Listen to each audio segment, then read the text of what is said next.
Hello. Hey, how's it going? Doing great. What about you? Good, good, good. I'm glad that we are able to finally connect. Nice. Okay. So, Carmen, well, thank you very much for joining today. The idea is to have a nice talk, okay, about your ideas, about your beautiful book. There we have it, and to know more about what you've written. There are a lot of concepts that resonate deeply with my job, with what I do, especially to our communities. So when you talk about how to make ideas stick and how to influence people's memory, everything that regards your approach, also because I love the fact that it's science based, and every time it's backed by a lot of researches and studies. It's. I love the methodology, I love the outputs, and I love the way you tell them. So I said I need to talk to Carmen. I'm so glad. So tell me a little bit more about you and your community. What is it that you do and what are they excited about? I am author of a methodology called Lean Presentation Design. So Okay. basically, we help multinational companies to create compelling presentations in the lean way. Simple presentations that drive the message and that take the least amount of time and resources as possible.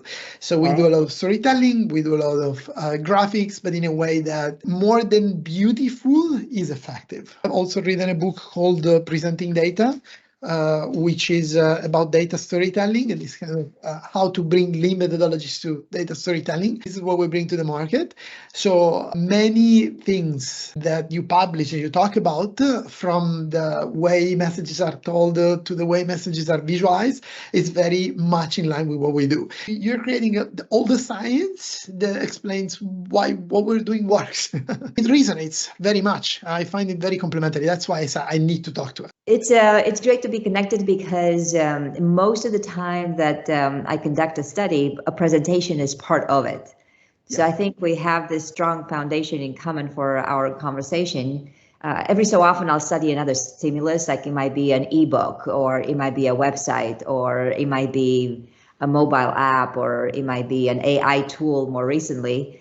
But for most other parts, a presentation is always part of the study. I saw eye tracking studies, very interesting. I was looking at one yesterday on an online presentation. You had the eyes going towards the people, then the bullet point coming out, and Yeah. then the eyes moving. And this is for us very, very precious. It's important because at the end of the day, this influences strongly our methodology, which, as I said, it's more about user experience than user graphics. So yeah, our presentations, I'm not saying they're ugly, but they are the target is for them to be effective, considering that we need to optimize the resources. That's why we say lean. But let's start at the very beginning. First of all, would you like to quickly introduce yourself?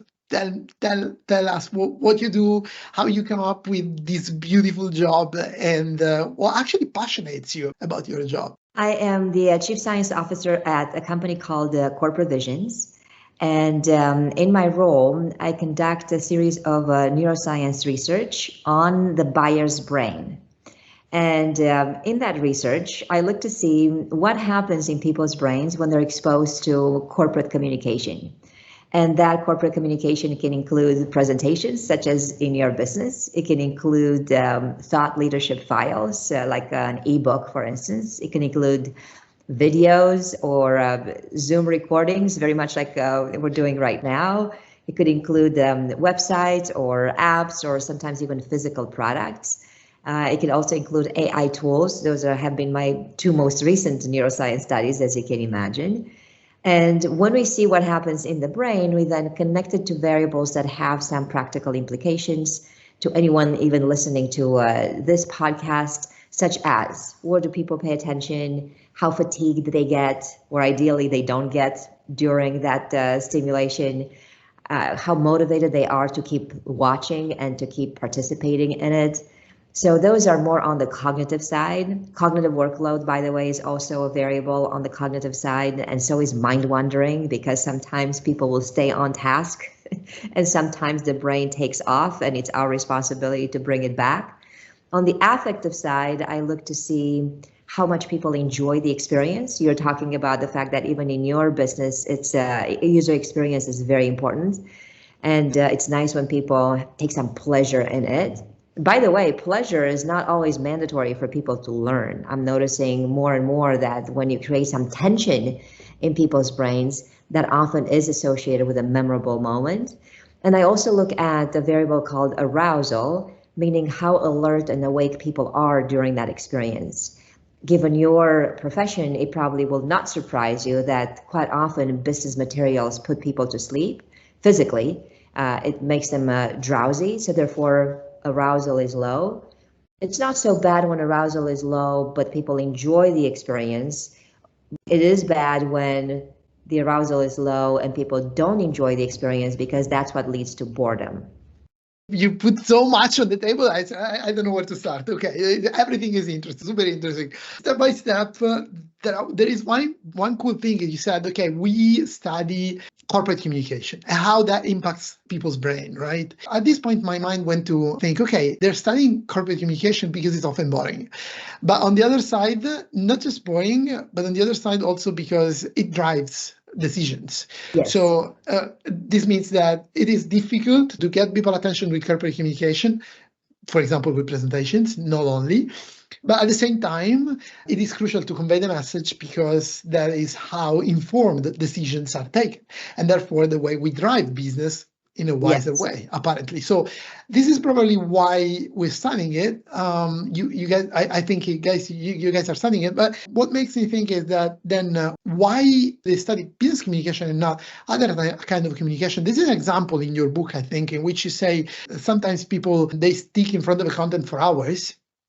And so it is not true that our attention span as humans is lowering below the one of the goldfish. I think there was an example, we were talking about the goldfish effect, and you said, and if I remember well, you say this is not true, just because there are moments in which people, they get distracted in a moment, which by the way, it means they're paying attention to something else, you said, and this is something also that hit my attention.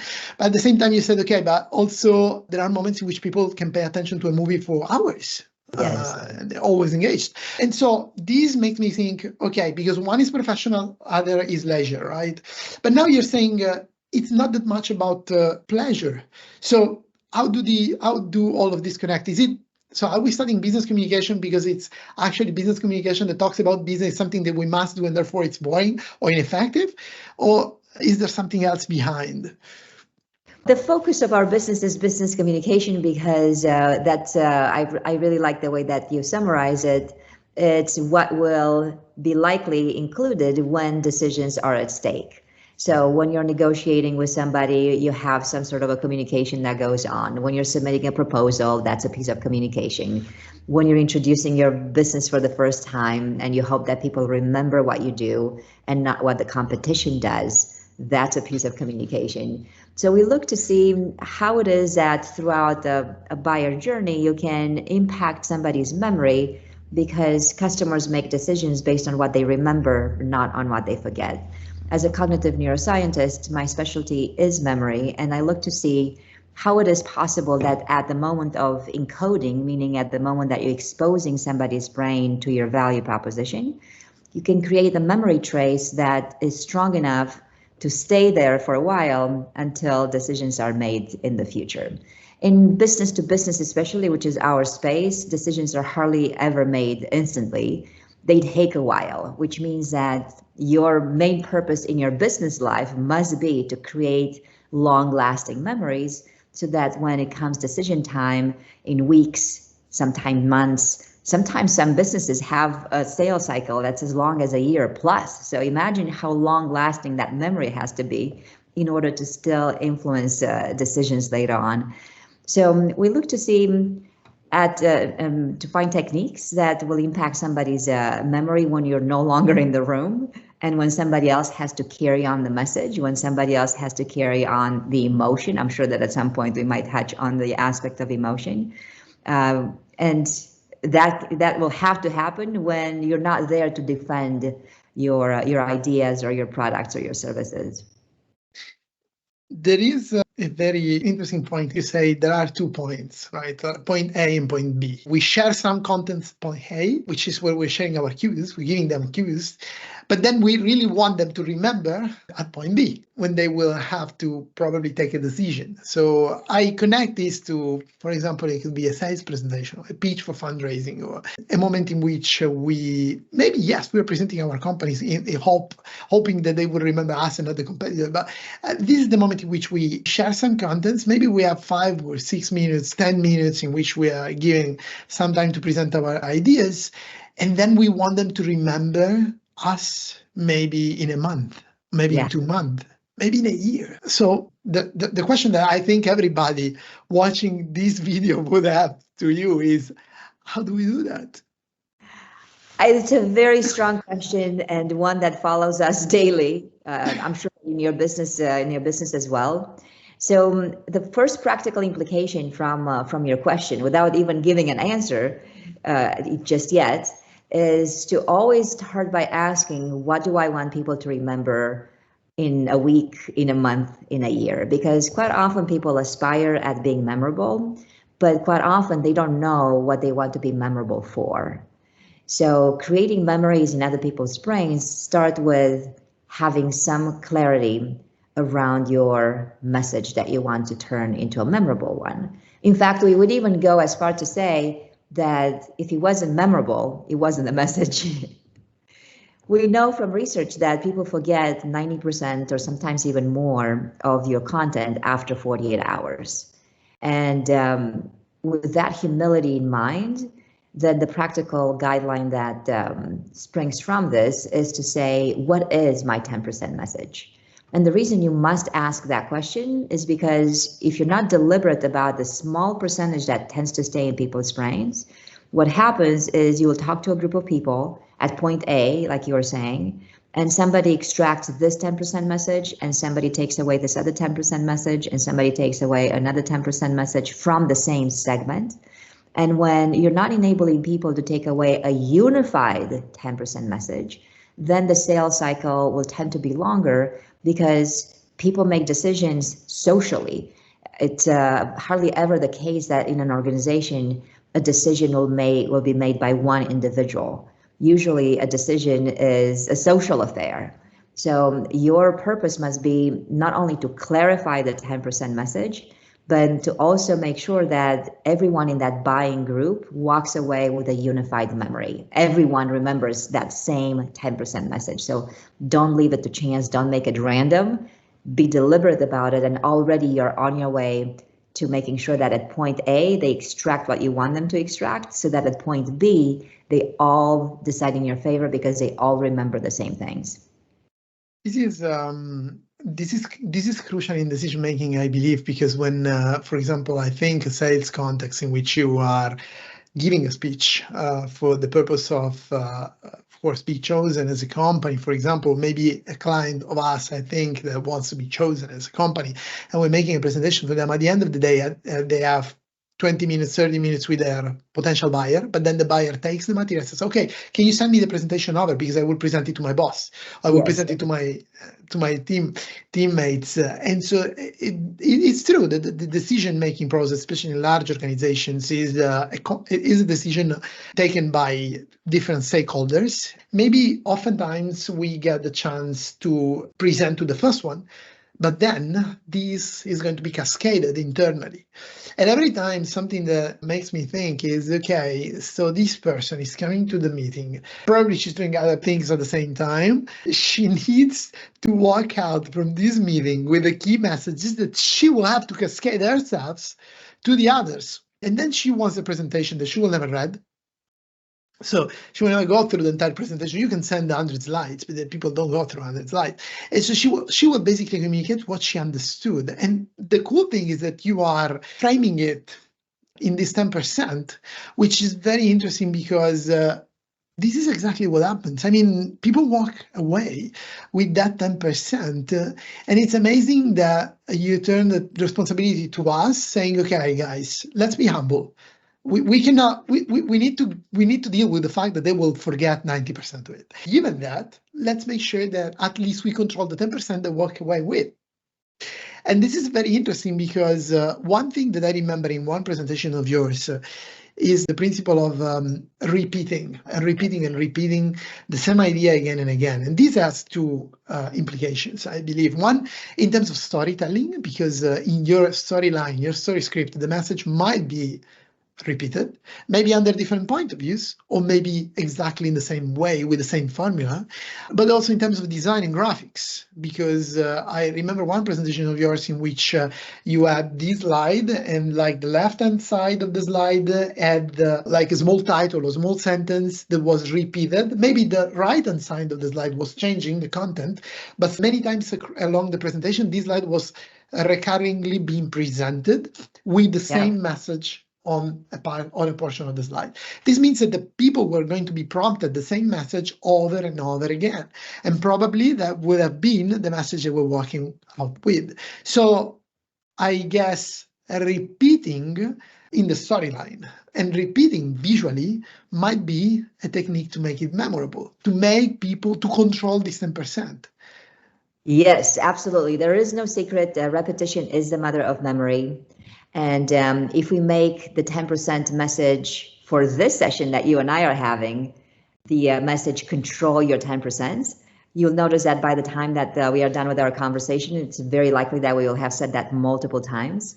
So on your journey to then controlling your 10%, we already established some guidelines. First was to control something, you have to clarify it. So make sure that it's clear to you. If it's clear to you, it's more likely that it'll be clear to them. If it's nebulous to you, nebulous to them. Guideline number 2, then, if we want to go into that principle, will definitely have to be repetition, because this is what happens in real life. You will say something that you think is important, and then you'll say it again, and then you'll say it again, and then you'll say it again, and then you'll say it again, and then you'll say it again. And maybe then people notice it for the first time. It takes the brain a lot of exposure in order to finally understand some patterns. And it's your responsibility to go there multiple times. And I'm noticing that adults quite often are afraid of repetition because they believe perhaps they come across as remedial or nagging. If we have some listeners or people who are viewing this podcast and you are married, you know exactly what I mean by hearing the same message again and again from a spouse. At some point it turns into annoyance. What differentiates, by the way, repetition in some of our private lives, and you're mentioning entertainment earlier, compared to business content, is the fact that business content quite often, especially in B2B, tends to be more complex. The more complex something is, the more repetition is needed, because that's what then gets linked to what you said earlier, which is comprehension. So not only are you helping somebody start to build memory traces by seeing patterns, but also you're helping somebody understand what they're saying, because you'll be ashamed to get somebody to remember something, but they have no idea what it means. So I'm mentioning this because I want to ease off the tension that sometimes gets created around repetition. We've even seen cases where we would give somebody the presentation and they're looking and they're noticing that something gets repeated again and again and again, and they start deleting that slide. It's like, no, that's your pride and joy. That's your lifeblood of the presentation. And I think that one of your questions earlier on was how much repetition is sufficient. Yep. So in the studies that I've done for a presentation that was about 5 minutes long, we repeated the message 6 times. For a presentation that was 10 minutes long, we still kept the 6 times repetition, and that started to be sufficient enough. But then when I started increasing the presentation time to about 20 minutes, that 6 times repetition was the minimum that you needed to do. If you increased it to 12 times in a 20-minute period, that started to give you even better precision for the memory. And in that 20-minute sales presentation, by the way, I even repeated, I had a group that saw the message repeated 24 times, because I wanted to see if after 48 hours, anybody in that experimental group came back and said, you know what, there was this one message that kept coming back again and again. Not one person complained in that group, because it takes that much more exposure to start even recognizing that there is a pattern. So a 6 times minimum would be where I would get started with that message. and design it in such a way that it is distinct from anything else in that presentation, because in addition to repetition, you have to have some distinctiveness that triggers the brain to say, oh, wait a second, that is deviating from the pattern. There must be something special around that component. Is it connected to the brain spotting a pattern, and that gives some kind of satisfaction? Because you said something that to me is it resonates so much with me. Repetition, when people can't delete the slides that are repeated, and I agree with you that is the core, right? The heart of the presentation. Yes. So sometimes you say less is more, but it's not always true. Sometimes a bit more helps. The fear that most of us in business have is that repetition makes us look boring. For example, this is something that I feel in training. When I'm teaching university, I'm teaching corporates or giving speeches, right? Every time I feel like, oh no, I have to say something new. I have to tell them I cannot repeat the same message because otherwise they will be bored. But at the end of the day, what I notice, you don't get boring, you don't become boring, but they feel like satisfied about the fact that they are spotting a pattern. And therefore they say, okay, so this relates to that. So they connect the dots and they say, okay, this is the fil rouge, the connecting line, okay, that connects all the dots across the speech. And this is the message it's leaving us with. So in business, repetition does not make us boring. No, especially in a business that is fairly complex, where you need to see that pattern repeatedly. And keep in mind that not repeating means that we're not humbled enough by how quickly the brain forgets. We forget our lives almost as quickly as we live them. So in your sequence, things are happening across time, and it's usually across minutes, not seconds. And we start forgetting some things after about 30 seconds to a minute. If you're talking to people with an extremely high IQ, maybe their working memory, meaning how much they hold online, some elements until they complete a cognitive task, might be prolonged to about 2 minutes. But after that, let's just go with your smartest audience. After 2 minutes, things start fading out. Then, of course, the moment that you repeat it again, it's like, oh, thank you for reminding me of that. It was already starting to fade anyway. So that's why it's your responsibility to keep a message alive throughout the sequence that is longer than 2 minutes. And if we don't do that, then this is the negative consequence. You reach the end of a sequence, and because you haven't repeated long enough, then people won't really know the essence of what you want them to take away. They might remember perhaps some gist of sorts. And if you work in a competitive environment, if your audience remembers gist from you, but gist from somebody else and gist from somebody else, after a while, they won't know who said what. And in that case, they tend to be giving credibility and credit in general to the more familiar source. So if you're not the more familiar source and you're trying to distinguish yourself in some way, that means you end up giving somebody else's content, and that's just a shame.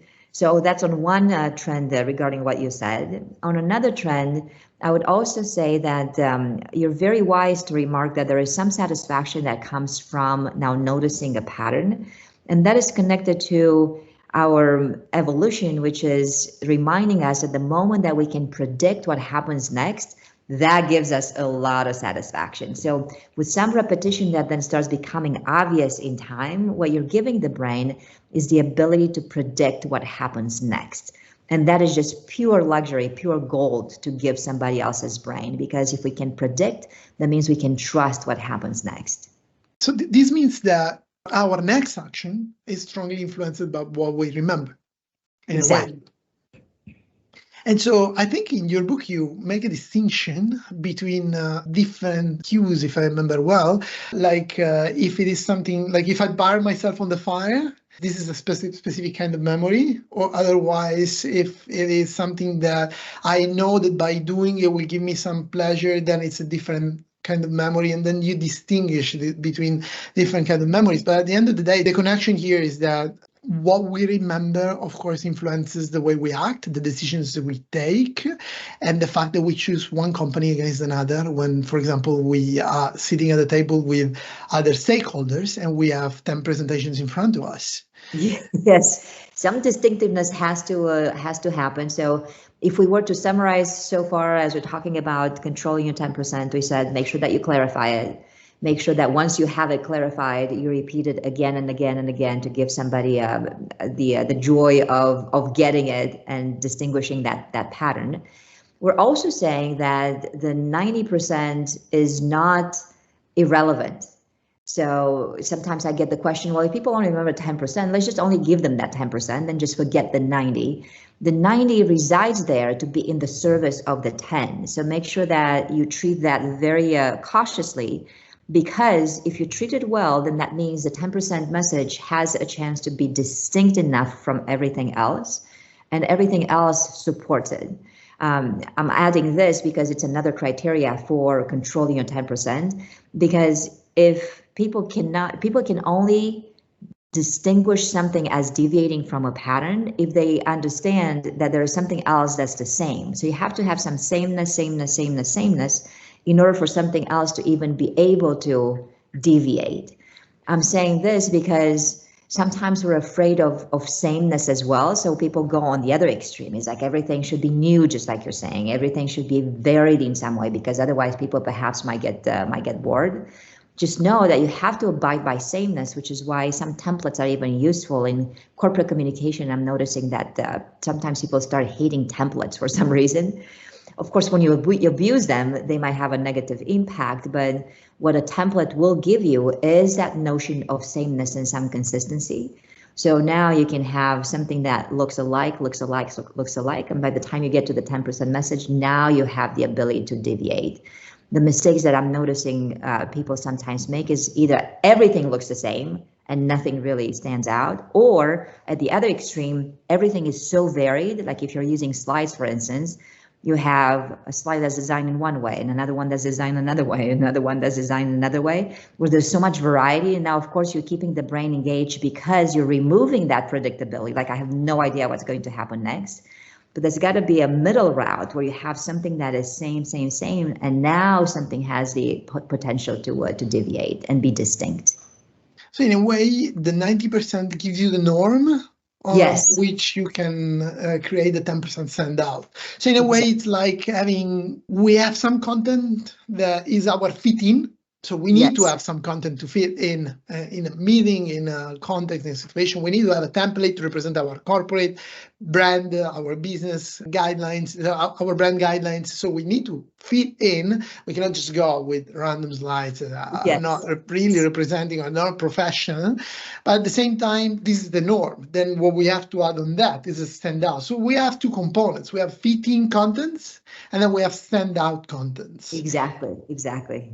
And sometimes people don't allow that 10% message to be in a position to stand out. So if I were to publish another book, it would probably be called The Power of Beige, because if you're thinking about beige as a color, it's not the most exciting color that you have ever seen, but it's because of a beige wall that something can stand out. Like you have a grayish kind of wall behind you right now, and you have a beautiful orange blanket. The only reason why we can pay attention to that beautiful orange blanket is because something else is sacrificed in the background. So we have to have this courage of toning down some things so that some other things can stand out. Otherwise, in most business content that I see, either nothing stands out or everything is aspiring at standing out. If you want to be heard, you are in a crowd of people shouting, and you try to, either you shout more or you wait for everybody to shut up and then speak normally, having some background on which you can stand out. So it is very interesting because you take into consideration the background, and I like the metaphor that you're providing. Sometimes in a shouting crowd, you might start whispering to see going the opposite direction of where the industry is going. And this would be to a practical guideline to say, well, how is it that I can find my distinctive factor? And at an industry level, always look for trends. So you still have to observe the sameness. And once you identify your trends, now see if you can have the courage to do something different. And quite often that different could be the exact opposite. Like I was watching an ad the other day. Is Krispy Kreme as a brand familiar for you in Europe? Are you familiar with Krispy Kreme? I've never heard about it, but Krispy Kreme is a brand of donuts, which for us here in North America, and I'm saying North America because they're fairly popular in Canada as well, not just the United States. So imagine a brand of donuts. You're familiar with donuts. Yeah. And donuts is their foundation. Donuts is what they sell. And yet the ad said donuts are bad for you. So imagine when everybody else out there is building an advertisement that says buy this product because it is good for you. There comes this one company that says, look at this thing that we're selling. It's actually bad for you.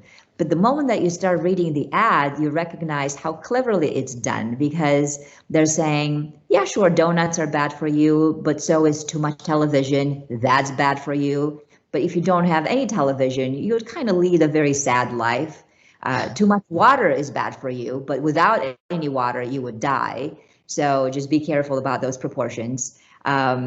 Too many germs are bad for you, but if you don't have at least a few, then your body's not going to function properly. So throughout about 7 paragraphs or so, which already is courageous for an ad to take that much text, usually it's just a few words. But as you're reading all these paragraphs, you're recognizing that the main message there, 10%, is really everything in moderation. Like, you don't want to eat 100 donuts, but if you haven't taken a bite of that Krispy Kreme, you haven't lived. So I really enjoy the fact that they're looking for sameness. Everything is good for you, good for you, good for you. And now they're doing something that is the opposite. So a practical guideline for this, for anyone listening, is to observe for that sea of sameness and look for where everybody's going and see if you then can have the courage to deviate. Being courageous, having the courage to actually go against every other trend or everybody else. This is innovative. This is the way we innovate. This way, the way we disrupt. We give the birth to disruptive ideas. And in presentations, for example, we normally say that you have an attention curve. So at the very beginning, attention is very high, and then apparently it drops. Like in the first, if you had 60 minutes of meeting with your people, you don't get 60 minutes of their attention, but there is a huge drop of this attention in the first 5 minutes. And then you look at the curve of attention, it's very low, very low, very low. And then at the end, there is a tiny little spike. It doesn't get as high as it was at the beginning, but you have a big spike of attention at the beginning and a little spike attention at the end. And so many people conclude that we need to have a strong hooking strategy in which we attract attention by saying something disruptive. And then we need to focus very much towards the very end with our call to action, what we want people walk away with. So I'm thinking, is there any correlation in your experience between the moment of a presentation in which we should do something or should not do something? It's an interesting perspective, and I'm so glad that you're mentioning this, because this is what will happen in a sequence of events. Everything has a beginning, a middle, and an end, and things will fluctuate, just like very much you said. And one practical guideline that I enjoy sharing is related to the notion of priming. The reason why quite often people don't pay attention anymore is because they're not ready to pay attention. Mind wandering is alive and well, by the way. So you may say some things that are important to you, but suddenly I may still be looking at you, but in my mind, I'm going somewhere else, perhaps to a grocery list or some travel that I have coming up. People have families, and those come with their own complications that will take you off task. And one of the ways to get the brain to pay attention is to first get it ready to pay attention. And priming means that you're using one stimulus in order to impact how the next stimulus is going to be processed. So yet again, you have to be willing to sacrifice something in favor for something else to stand out. So if you are using, for instance, slides in presentations, look at your sequence, provide those signposts that would be your 10% message that is distributed all throughout, not just at the beginning and the end, by the way, it is repeated like we talked about. And at a minimum, right before that 10% message, consider using a primer, something that has either a stronger emotional value, something that has a stronger cognitive value. Perhaps you're sharing some surprising stats or so, perhaps something that has an unusual semantic value. You're phrasing something in a way that people haven't heard it before. and place that strategically, place it right before your 10% message. So this way you're disrupting, like you said, the brain from its habituation, because people habituate very quickly to what's going on. And they may not necessarily remember that moment, but they're in a better position to pay attention to what happens next. Priming the attention of people, meaning that so I want to explode the bomb at the moment and get their attention. Up with it, yeah. This is the idea. Must it be emotional? So there is a sentence I've heard many times, and I love because you recall this sentence in your book. People tend to forget most of what we tell them, but they remember the way we made them feel. So this is the moment in which many people conclude, right, therefore, what we need to do is we need to create an experience instead of just overwhelming people with everything we want to tell them. So this probably connects to the world of emotions. But at the same time, my question is, in a business presentation, how can we infuse emotion? Yeah, I like that question a lot. And of course, just like with any generic statement, we have to be cautious about how much weight we place on it. Like, for instance, that famous quote, people may not remember the words, but they will remember the emotions. It depends on the emotions, first of all, and it depends on who's generating the emotions. Okay. So a technique that I studied, for instance, is related to emotion label words versus emotion laden words. And I'll share the difference. So I might say to you, given what's happening in the industry, you're probably feeling very concerned with where the future is going. And if you're looking at your past results, disappointed with how the past few months have been unfolding for your business. So notice how I'm labeling the emotion for you. You're feeling concerned, you're feeling disappointed, perhaps you're feeling anxious about what's to come. So I'm giving you the label of that emotion, and in a sense, I'm telling you how to feel. So that's emotion label. Emotion laden would be if I told you there are some market shifts that are happening all around us. And as you're using tool A, B, or C, you're probably undergoing some win-loss analysis for your business. So notice how I'm using words such as market shifts or win-loss that are not labeling emotions, but are hiding some emotions. They are more implicit and they might generate some emotions for you, and you're responsible for extracting something from them. And I was noticing that these emotion-laden words are a lot stronger than the labels because they put the responsibility on the recipient. And now you're not just feeling the emotion, but you're the one who generated it, not me. I mean, obviously, I use the words that give you something to work with. So to answer your question, how do we generate more emotion? I would say give them the joy of getting it, even though the emotion might be negative. It doesn't always have to be positive. Yeah. In fact, in the study that I did, I was using emotion-laden words that were negative in the beginning of a sales presentation, and we were creating the tension so that when you have that tension, by the time you come up with your solution, now you have enough of a contrast between the two states. So look for ways in which to invite people to feel something versus telling them how to feel. Sometimes we really feel that emotions are not related to business at all. Actually, they are. They're very much. And at the end of the day, the way we take decisions very often is emotionally driven. Therefore, being able to somehow prompt or infuse emotions in our storyline, our storytelling, the way we talk, will then that can influence people and probably stick to their mind. But then my question is, when we talk about lean presentation design, we try to combine two spheres, two words, right? The first one is storytelling, is what we say, what we're not going to say, what we say first, what we say afterwards. So this is what we call storytelling. And the other side, there is the way we bring it to life, like on the slides for us, sure. Which means in terms of how do we bring it to life to PowerPoint. So at this point, one thing that makes me think is what is the relationship between text and images?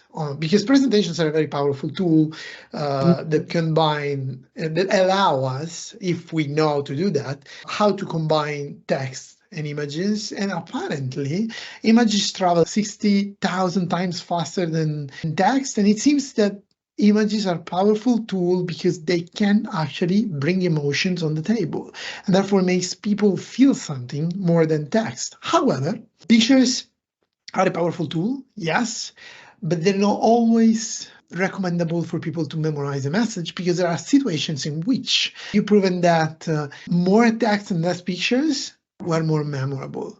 Was it maybe connected to the awareness journey or the buyer's journey of our stakeholder?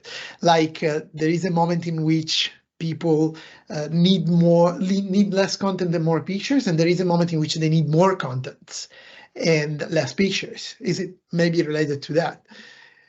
Yeah, I really like where you're going in terms of scrutinizing what's the relationship between images and text, especially if you operate in the presentation design space, which you do, or you're intrigued by presentation design, as our listeners may be.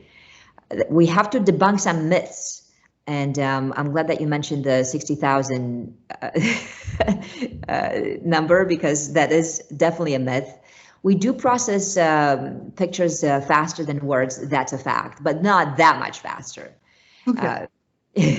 But when we look at text and images, first we have to recognize that text is still an image. So the comparison is not really all that contrasty. Text is just a more complicated image. Knowing that, then we have to think, what I'm adding on the screen, if you are using some slide design, is that additive or not? And is it displaying a coherent message? Sometimes, for instance, we've seen design and we've studied them under neuroscience conditions where we are noticing that the images were just purely a seduction. They were there just for a decorative detail, and they were actually interfering with how easily the text was being processed. The better image would be if it's obviously speaking to what the text is speaking to, and has some sort of an addition or a function, meaning that it might teach the brain something. So for instance, in one study that I did where we had some text, in that case, it was something about telecommunications, complicated text, by the way, so not something that you would read for leisure, like you really have to pay attention to understand it. And the image was just a purely decorative one. So the text was alluding to the Internet of Things. Perhaps our viewers or listeners are familiar with that term. And the image simply showed some online gamers that were just so happy, because when you have fast internet connections and the Internet of Things functions just very well, then of course you can play these massive online games and people don't have any bad experiences during the game. But in the second version, we replaced the cliche picture of the online gamers with a chart of the Internet of Things and showing what components even go into this broad notion of the Internet of Things. So now the image became functional. And what we are noticing is that, yeah, sure, people pay attention to the image, but they now start paying more attention to the text. And when they pay more attention to the text, they're likely to understand the text better. So as a practical guideline, always look to see if there's coherence between image and text. Look to see what happens if I were to remove the image altogether. Would people still get the same experience? Which we've done in that experiment too, by the way. We said, what happens if you include no images in this file? And people actually crave the images. Even experts in that field were craving the pictures. But just make sure that they're functional enough, or at least disruptive. I really love the way that you're describing that earlier, because in some other pages, for instance, we are using an image of an iron bird that was tied down by ropes to symbolize the notion that there's some hardship in that space.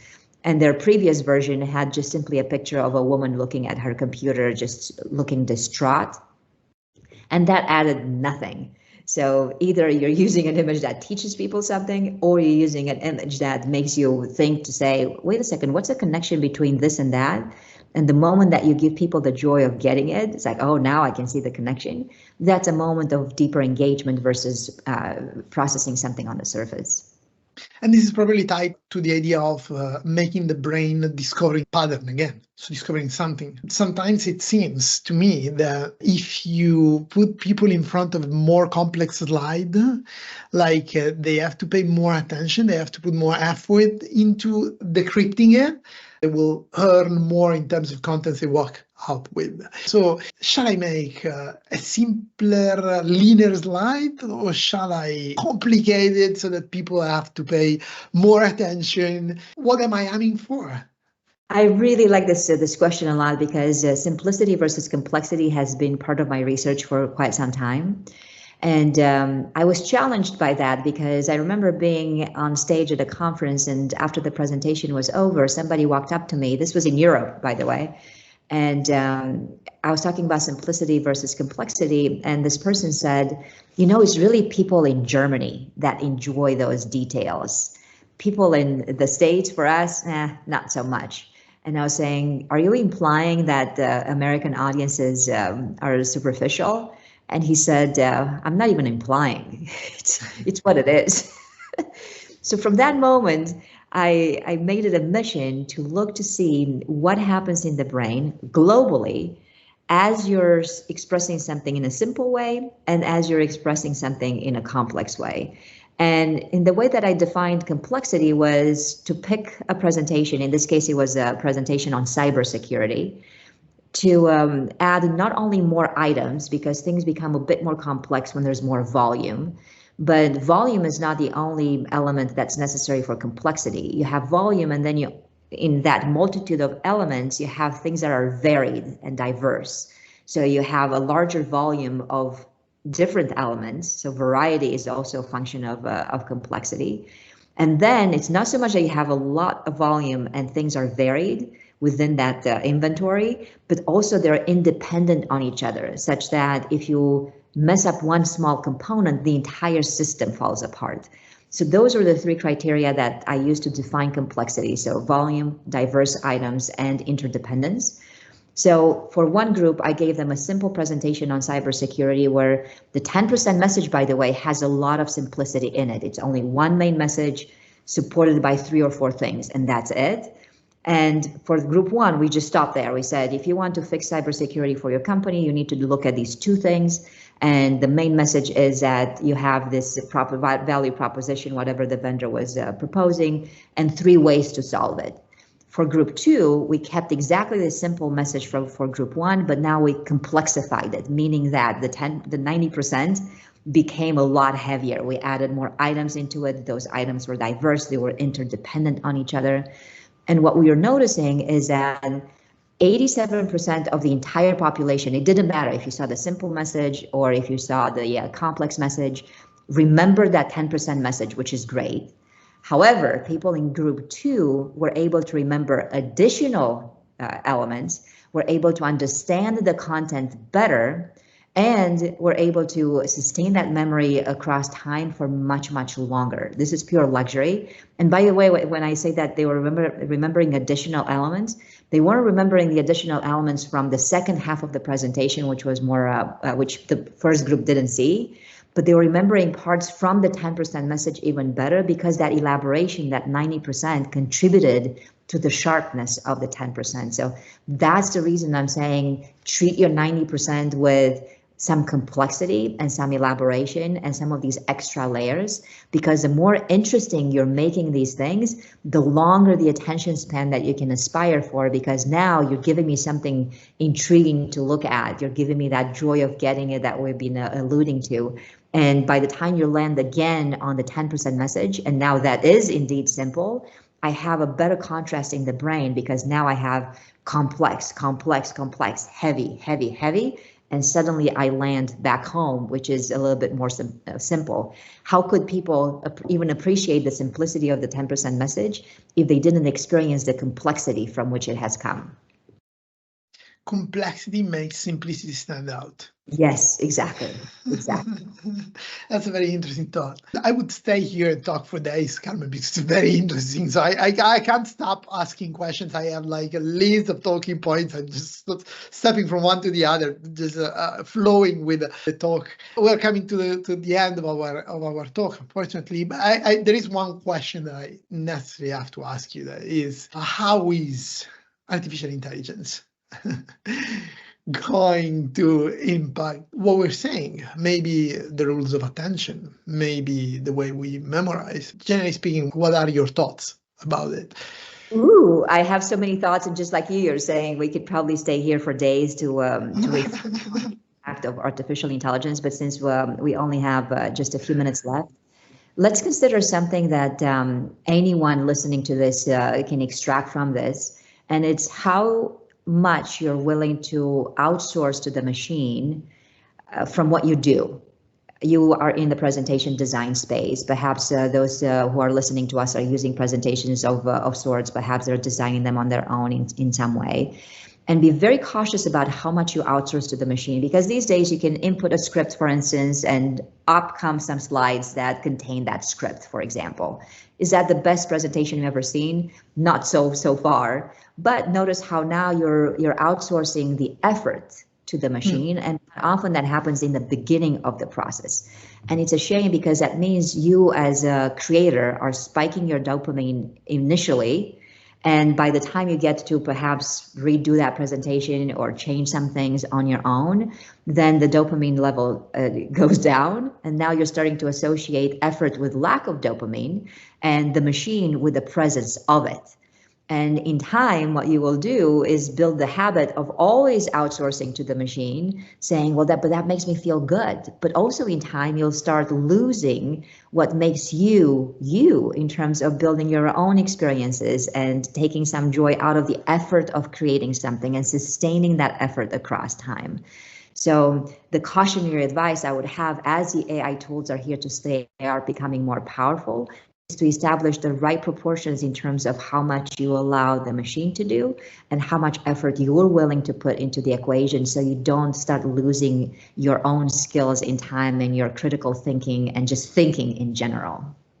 Yeah, we started using them on a daily basis. We outsource as much as we can. We brainstorm with them, because I can start a presentation, start looking at the presentation. Maybe I'm crafting the storytelling and I'm thinking about how to start, how can I be diverse, how can I make a good impression from the very first words. But then this was like writing down on a piece of paper my hooking strategy before. Now it's like, okay, give me 100 hooking strategies for this audience so that I can see what comes up and then choose. On one side, I see it as a tool that brings efficiency on the table. Probably it's also going to flatten the result, because what if me and everybody else is putting the same prompt that we're all getting the same answers? But what I think is that nowadays, AI is a tool. In the future, I have no clue, especially at this pace. But what I believe is that, anyway, right now is a tool. Is a tool that we need to be able to use in a way. We can't ignore it anymore. You said it's here to stay. Yes, I agree. It's here to stay.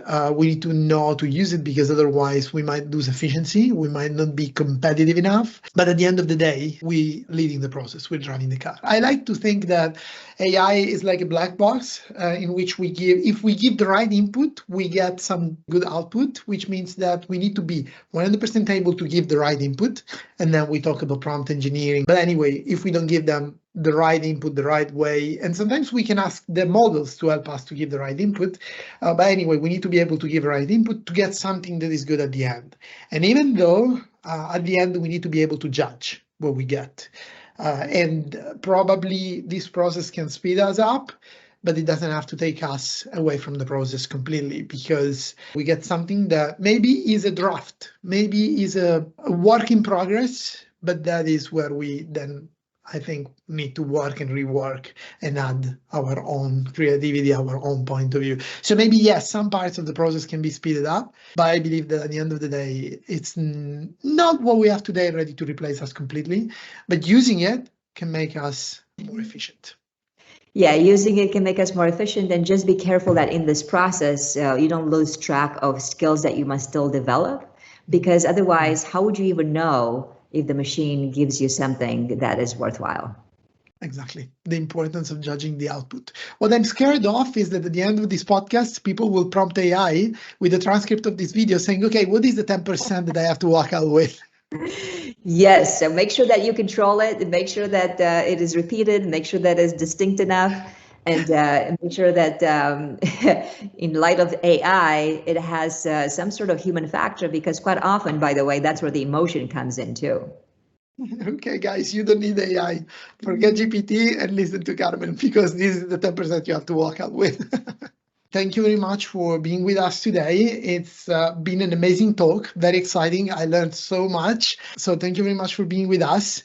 I'm really looking forward to re-watching this podcast, this video, and reflect on all the points, because I think there's plenty of food for thoughts in this video. There is not even a summary of what you've written in your book, which I strongly recommend, because it's been one of the most exciting books on the topic I've ever read. So thank you very much again, and I wish you a wonderful weekend. Thank you. You the same, and we'll stay in touch. I'm sure we'll do this again. Thank you, Carmen. Bye. Bye. Bye.